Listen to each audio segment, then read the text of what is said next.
I've got, I want to say my girl here with me, Dr. Nola Haynes. She is the chief strategist at Women of Color Advancing Peace and Security. But she is foreign policy expert, 007, black woman in the trenches, keeping us all informed on areas where we are not always.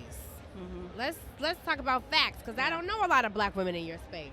Absolutely, and I actually just ran over here from a panel where Representative Greg Meeks is having a fireside chat and Ambassador Bonnie Jenkins is giving the keynote. And those names, and for black folks inside of national security and foreign policy, those two names stand out because, like you said, it's not a lot of us. And especially, at levels where you get to sit at tables and you get to say, hey, this is what I think about this thing. That's even rarer. And unfortunately, the current situation that we're in right now as a country, I don't know what it's going to look like for folks coming after us.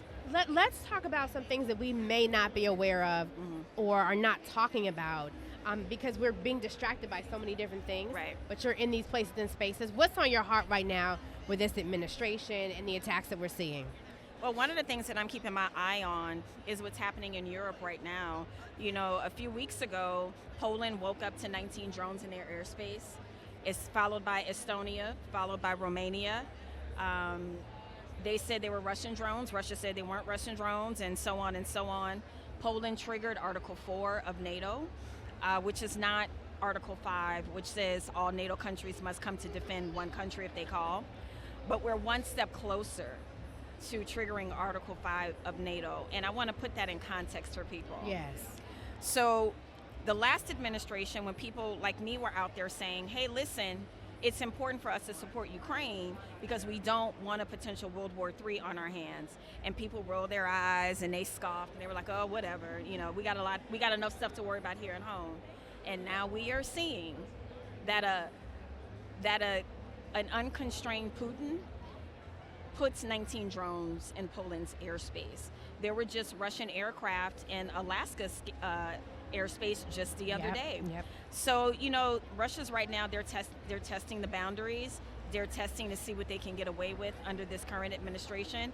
And that is honestly what keeps me up at night. They're not even testing. They pushing boundaries, doing what they want to do. And the president keeps coming out with statements saying, I'm disappointed in you. You didn't do this. You didn't do that. And Putin is just turning a blind eye.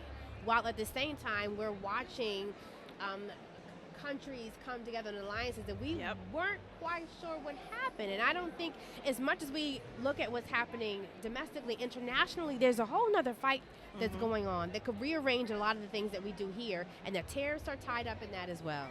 Absolutely. I mean, it's, international affairs, foreign policy, that's no joke. It's a reason why there are skilled and very talented people in this field. It isn't something that you can just wake up and say, oh, I think I might want to try my hand at this, because there's so many interconnected things that are going on. It's so layered. It's not one of those fields that you could just kind of just stumble your way into, right? So this is a very serious situation, like you mentioned, because it's layered. It's tariffs, it's oil prices, it's our allies and partners, countries who aren't buying American anymore, right? That will affect, we talk about kitchen table, that literally will affect the everyday person, entrepreneurs that we are seeing that are having issues because of these tariffs on our country. Absolutely. What is your advice to people to stay civically engaged? How can people do that, especially on an international basis? I wish even as African Americans we would see things through a global lens because we live in a global society. We do. Right? And encourage those to become more civically engaged, even on a global level. I think this is for me one of the most basic things. For anyone who's traveled around the world, first of all, we need to travel more. We need to travel more, right? And you're probably amazed as to how much black culture influences the world. Talk about that. I mean, do you know where I heard Jay-Z's 40/40 album? I was in Italy shopping. I am not kidding. And I mean like in the cut in Italy, not like in Rome or, I was in the cut. that's where I first heard his album, okay? Our cultural impact around the world is so profound. We are global citizens without even knowing and understanding that we are global citizens. So it's time for us to become active in our global citizenry, and to understand that Black culture didn't just start in the United States of America. Black culture is old. It is ancient, and not until you get out of your comfort zone and your bubble will you understand that. And so we are already part of the global citizenry, so why aren't we just like taking space? Why aren't we taking up that space? Come on. So that's one of the reasons why I am always motivated to do the work that I do. First of all, because I know that my culture has influenced you in some sort of way, right? And then also too, you know, I also want to, people need to understand, I wish Pan-Africanism was in a different place than where it is too. Right now, these diaspora wars are dumb and stupid and just a waste of our time. Yes. I went to the University of Ghana a long time ago when I was an undergrad. I decided to go to Ghana and not Europe, you know, and do like my study abroad. Right. You know what I'm saying? But as soon as you are on the campus in Legon, what you're going to see is that partnership between Black Americans and Kwame Nkrumah, you know, from many African countries getting and gaining their independence. This relationship that is so fractured on purpose, we need to get all of our, I'm not going to cuss this early in the morning, we need to get it together, because right now being divided, it makes no sense, and it only helps support the agenda of people who are not on our side, period. My God. Dr. Nola Haynes, thank you so much, sis. Like, for real.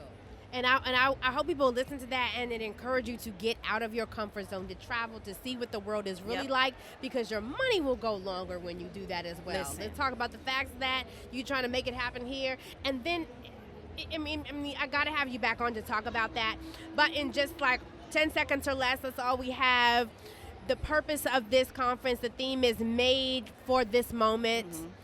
Give me 10 seconds on why we made for this moment. And I know 10 seconds is hard, but let's just real quick for somebody me. Show up made for this moment. Come on. I need our ancestral energy to pick up and wake up everybody in this space, honey, because what I don't see is a whole bunch of fighters on the lines they need to be fighting on. Now, I know politics is one thing, and you got to move and maneuver a certain way, but what the people are asking for, what the base is asking for, they are looking for a fighter. That's what I need to see in this moment. A fighter. I love it. Made for this moment, Dr. Nola Haynes. Where can people go to find out more information? You can go to my Substack, which is called Security Brief. I'm on Instagram at Nola Haynes, Blue Sky Threads, Nola Haynes, all over the place, YouTube, Nola Haynes. I love it. Thank you so much, Thank you, sis. I appreciate it. You know we're both Ebonies, right? And we are both Ebonies. We are both Ebonies. We are both Ebonies. That's why I love this one right here. That's my sister for real. First name basis, baby. I love it. Thank you. Thank you so much.